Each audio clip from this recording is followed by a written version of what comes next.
Hey, John. Hey Eric, how you doing tonight?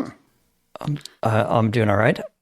I My wife just about an hour ago finished reading Hail Mary, Love that book. which was exciting because her and I have very different tastes in media consumption of any sort. Okay, The yeah. Venn diagram is such a little sliver, but she really enjoyed it. And I said, there are other books like this that you would, if you liked that, Yeah. let's talk about other books. So we're trying to find some middle ground there. So, and she's given me some books that she thinks I would like, and now that she has read one that I recommended and she liked, I need to read one of hers. It's only fair. Oh yeah. So that's Quid next on quid my quid pro quid pro book. exactly. Yeah, I think I told you that we listened to that on one of our road trips. I think it was the New Mexico road trip a couple years ago. I think so. I And the and yeah, s- yeah. s- Sorry, finish your thought because You know what I'm going to say? no, finish your thought. Well, because my boys suggested when we were trying to figure out a book to listen to, and they were like, "Oh, mom would like this one. We should listen to this one." Because they and I had already listened to it because Yeah, the audiobook is is better. It's awesome, fantastic. right? It's the same voice of the Bobiverse books, the audiobooks for the Oh, Bobiverse. I don't think I remember that, but Yes. I really like how they did the Rocky Uh-huh. speaking Yes. in the audiobook. Very well done. I'm looking forward to see how they do this in the movie.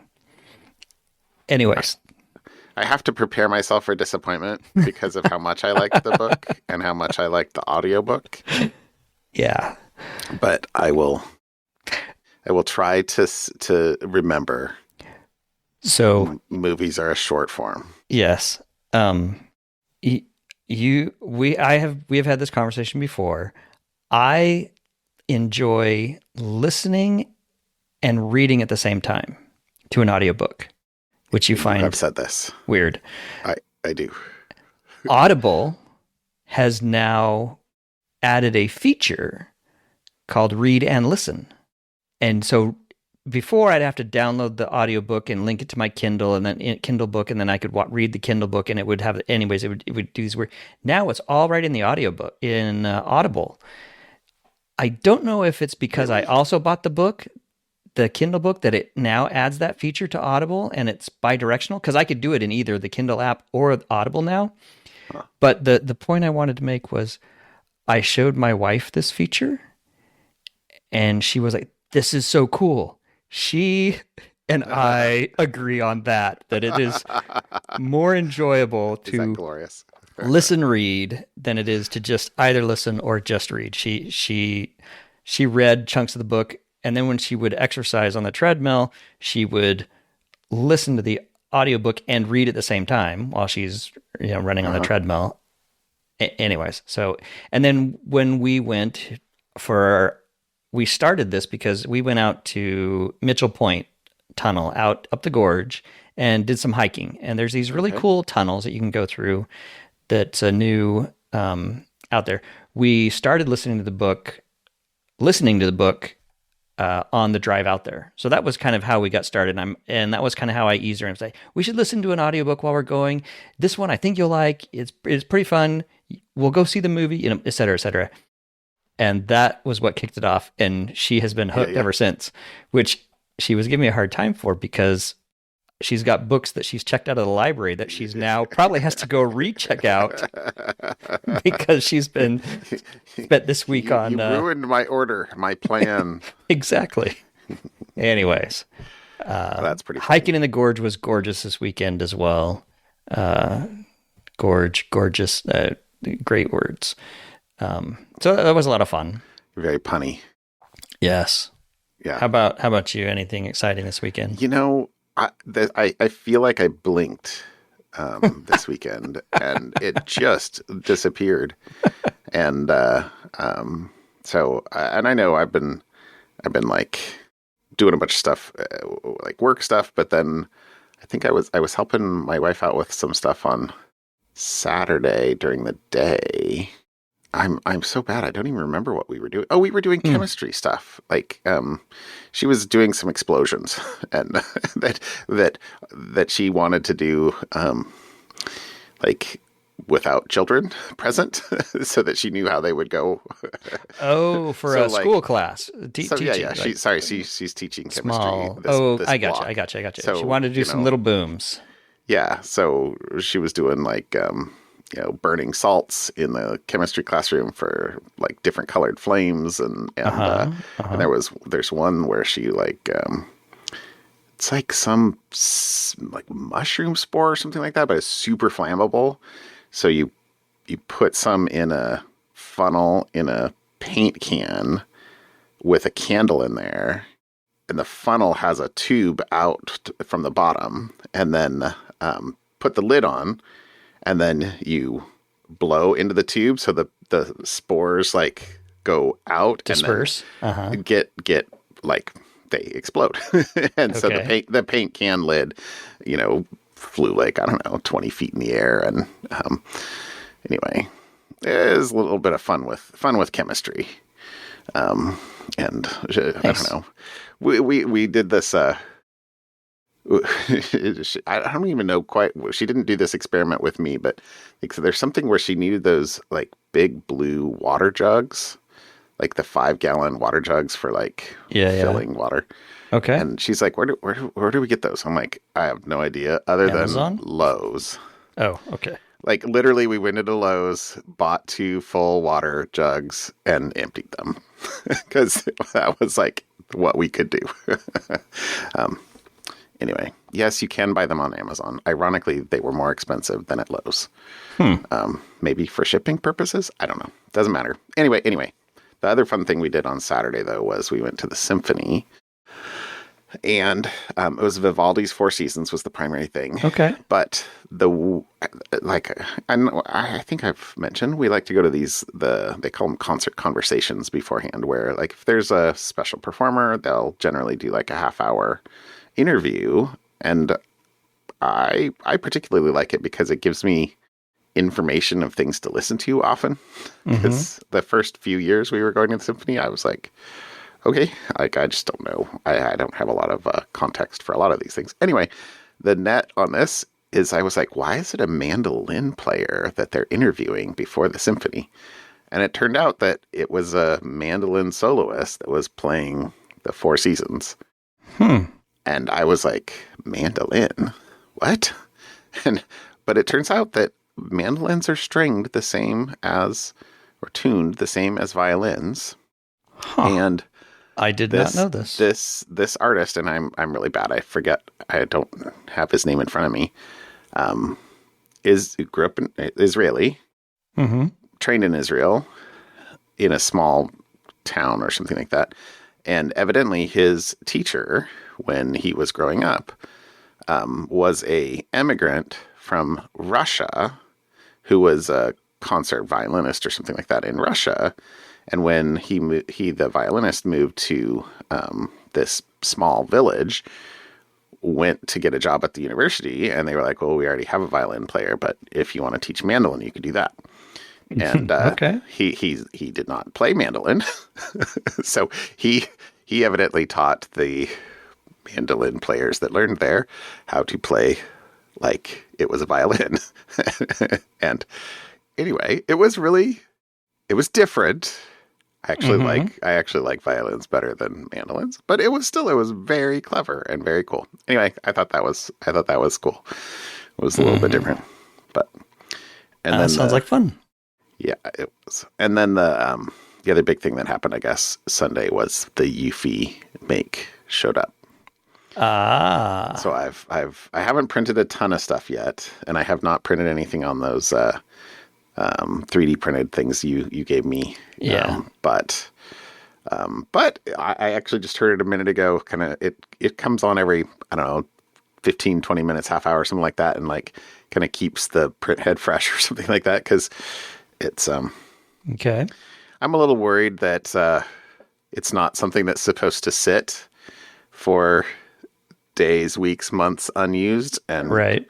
it will sit days, weeks, months unused here. I will play with it for a while. So, but so far, pretty dang cool. Pretty dang cool. Okay. So, I'm excited. Anyway, Well, that was I'm my excited weekend. to seeing the outcome. I think fingers crossed. My last thing that we found out this weekend is my daughter got a second interview for grad school, which Ooh, very positive sign, and turned out it was for a scholarship. So they you're were like double bonus. oh yeah. So there's I assume that if she got the interview, they haven't told her if she's in yet, but we were like, hey, if Why they're would you be interviewing for a interviewing for a scholarship, scholarship? but she finds out on Friday. So she's 2 days away from finding out, and she is super excited. She can't stop. Oh, She's already planning. I hope she isn't doomed for disappointment. So It's always hard. that'll be exciting for her. Well, my fingers are crossed. And my toes. Yeah, absolutely. Ah, All right. How about All a right. topic tonight? okay, so there's a blog on a website called mean.ceo. I never heard of this site. You want to be a mean CEO? I don't know what this is, but it was something that I stumbled across thanks to an AI agent pointing out, hey, here's an interesting article. Thank you. Thank you.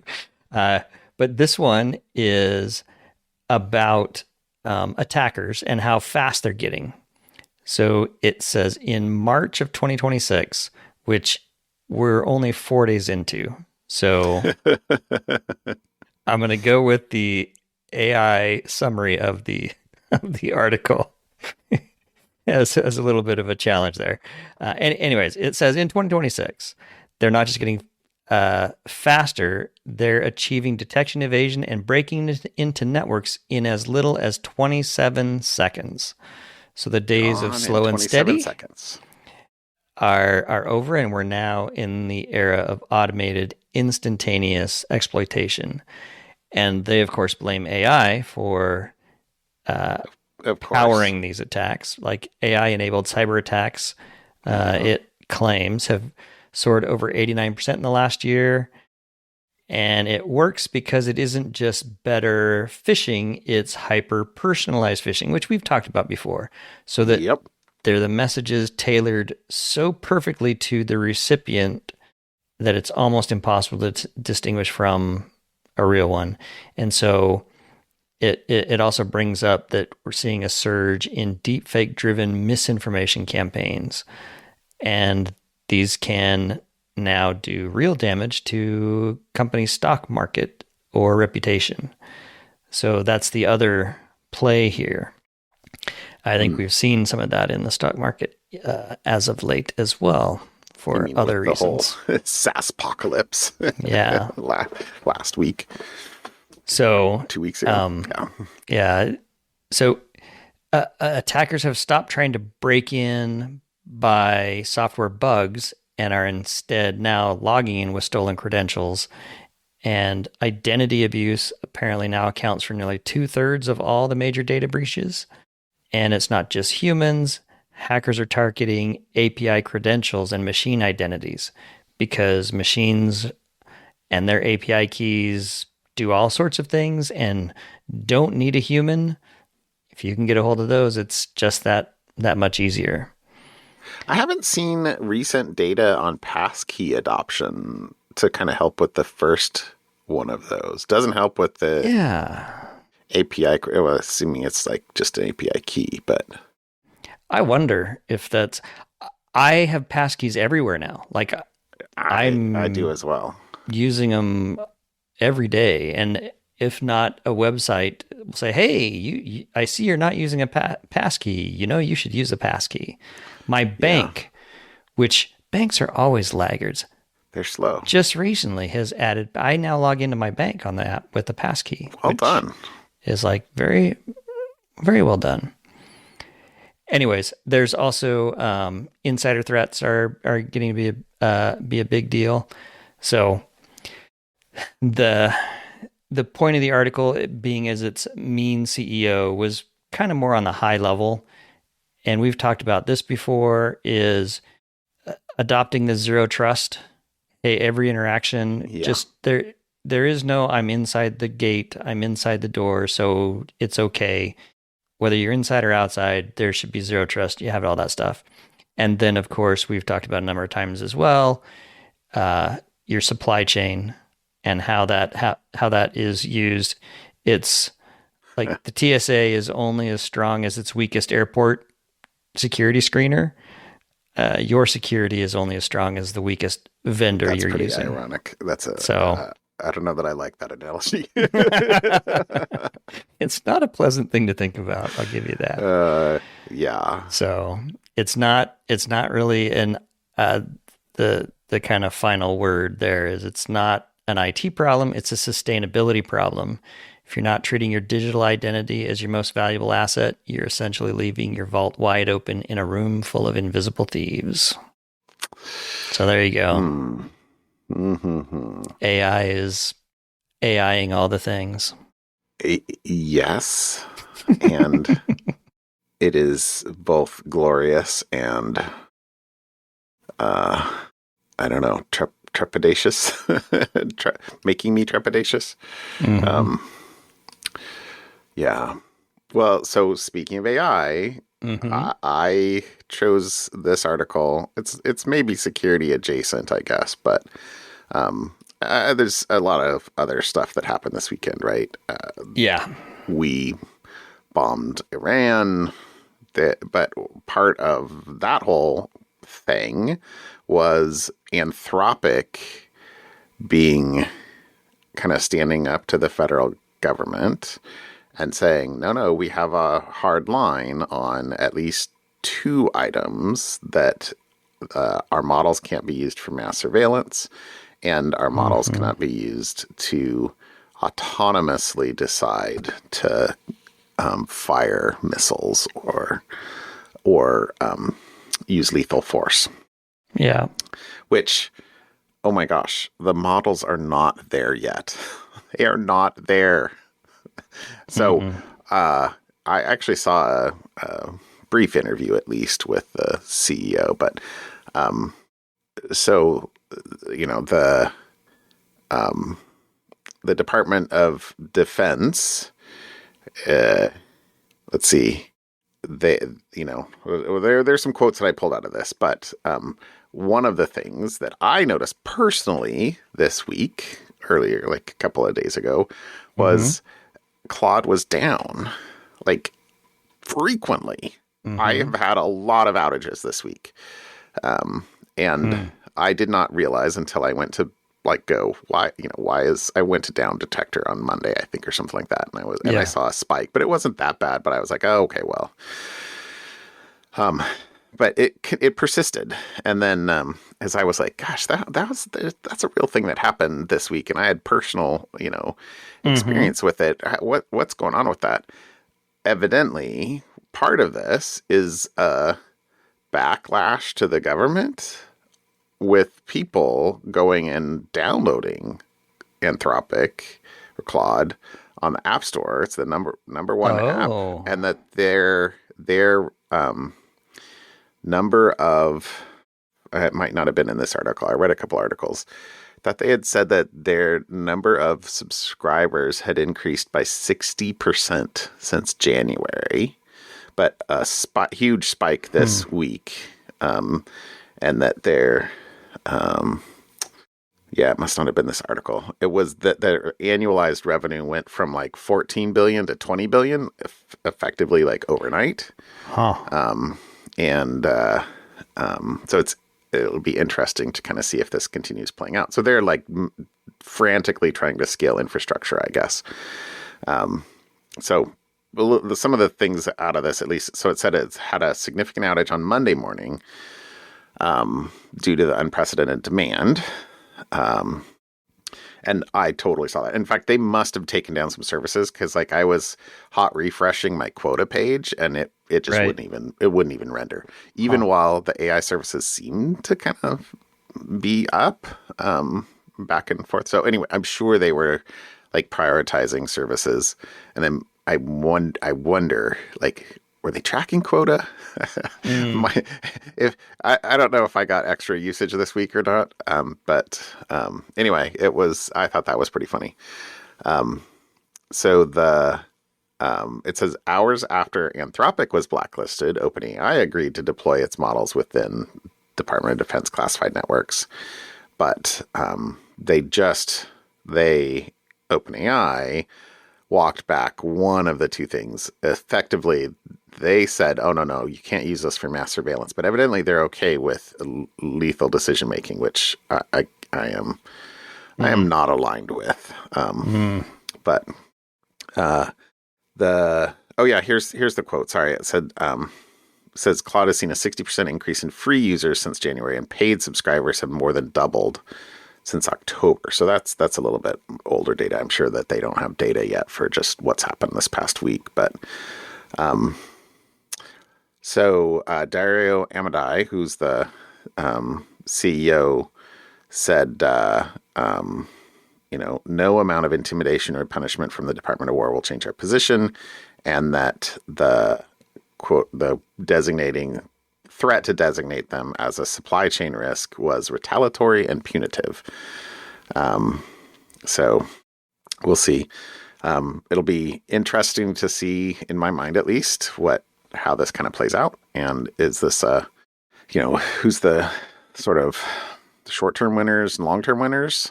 I've seen some data, about what different models are optimized for, and Hmm. Anthropic is very much optimized for building, Right. whereas ChatGPT, like at least with the 4.0, and they've been working on it, but it's more optimized for compliance, for agreeing with you, and less for pointing things out, honesty, etc. So but one of the things that I miss about Anthropic, I hope that they come up with something, is the image detection, or sorry, image generation of some sort. I Yeah. I'm I'm using Google for anything image generation wise, which yeah, it's kind of Hmm. at the moment at least. I'm not getting everything from just one, so Yeah. it is No. what it is. Yeah. I think we mentioned that. I what would you say? What streaming services do you have? I have all the streaming All of services. them. What AI services do you have? I have all of them. Yeah, Uh, yeah. I've got a lot of hammers, and I just rotate through hammers depending on the nail I'm smashing at the time and whether or not my hammer is still functional. I know I said this to you not on the podcast, but I tried to save some tokens, or actually my wife was like pond water. She's like, "Oh, you didn't want that water just because of how Mm, much the AI burns." But I went from yeah. Opus to Sonnet for like 15 minutes the other day, and I was like, nope, going back to Opus. Nope, I will not do that. Opus is good. Okay, how about something fun? All right, so my something fun is a Neil.fun website. So You have Neil.fun. used him a lot. Should I click that link? So you can click the link now. This one is actually science. So this one Science. is pixel related, but you can pick. So you can pick something like land, liquid, life, powder, solids. So you could grab some charcoal and kind of drop it in there. You could grab some magnesium and drop it in there, and then you can switch to heat uh, energy and say, let's try some fire. And then if you Oh, put some whoa. fire on things, and then it'll tell you the temperature. Wait, So what? So if I things put will fire, burn. oh, Yeah. So things will burn. You can shoot lasers at things. You can drop in a pocket of radiation somewhere. And then you can check out the temperature of what you're building, and it keeps track of the temperatures. And so then you can go get some liquids and let's pour some water on this. See if it does anything. Nope. It just creates steam because it's super hot. Anyways, it's just kind of something fun. And there's a million and one things you can do with this. So it's go through the elements, drop a bunch of elements together, and and it's pixel art. So it's large. It's, So I can melt copper with plasma. Okay. You can melt copper with plasma. You can, if you put some ketchup on the ground and then go get some ants, they will. You can do bees, John. They have bees in here. Wait, I don't. Wait, hold on. I was only looking at the elements. Where's the bees? So under life, no. If you go life, life under life, okay. You can have the plague. You can have termites, ants, spiders, frogs. You can have bees, and it's all just pixel art. That is super cool. Anyways, it's just something like there's just so many different potential, and they all interact as they would in real life. So, if you burn magnesium, boom, or let's see, weapons. If you burn gunpowder, it goes boom. If you have some fireworks and then add some heat to fireworks go boom. You can. That is so cool. Throw a tornado in there and it'll kind of do a tornado-y thing. Anyways. Okay. It's again, just kind of mindless fun. I have a tornado on top of a tsunami. It's just giggly fun, and now I'm going to nuke it. All right. Okay. That is very clever. Anyways, so that's my something fun. Neil.fun/Sandboxels. So it's sandbox of pixels. Anyways, just goofy fun. Goofy fun. Good job, so there Neil. You go. I do enjoy his website. Okay. That is very awesome. There you go. That's my something fun. Neil.fun/Sandboxels. Okay. All right. So my something fun. Remember 3I? Mm-hmm. The third interstellar object that we've identified. Yes. So evidently the Janus probe captured images of 3I back in November, right after it made its closest approach to the sun. Okay. But the probe was on the other side of the sun at the time. So although it captured all the images, it's been like streaming them back via carrier pigeon in space or whatever the equivalent is. Warping around the sun for the last 4 months. Uh-huh. And so just a couple of days ago, they were able to get the last of the images to get together. Actually, it says the instrument teams had to wait until only last week to receive the data and are now working hard to analyze it all.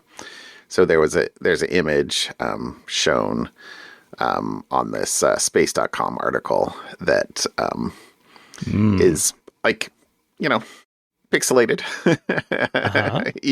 even so, but I thought that was cool, and I that's my something fun. Like 3I, we barely knew thee. Cool little comet. Yeah. I always enjoy a nice space moving photo. fast. It's moving fast. Sorry, I keep staring at the picture, trying to make sure I see what I'm. It doesn't matter. It just looks cool. It does. It does. It does. All right. So there you go. 3I, and there's a little article. They didn't really say much in it, but we had kind of a fun follow up, I guess, because I think we talked about that end of last year. Mm-hmm. It was our something fun, maybe a couple of times last year. So there you go. Something fun. Very nice. All right, John. Well, all right, my friend. Have a great rest of your evening. All right.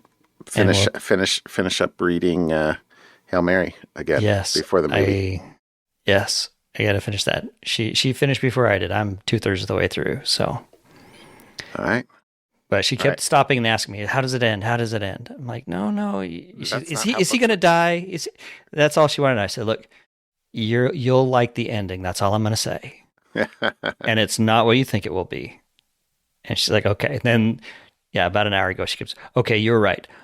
The ending was okay, but it was kind of sad." I'm like, "Yeah, there you go. Yeah. There you There go. you go." Exactly. All right. All We'll right. see you, John. Have a good evening. Bye, Bye. Eric.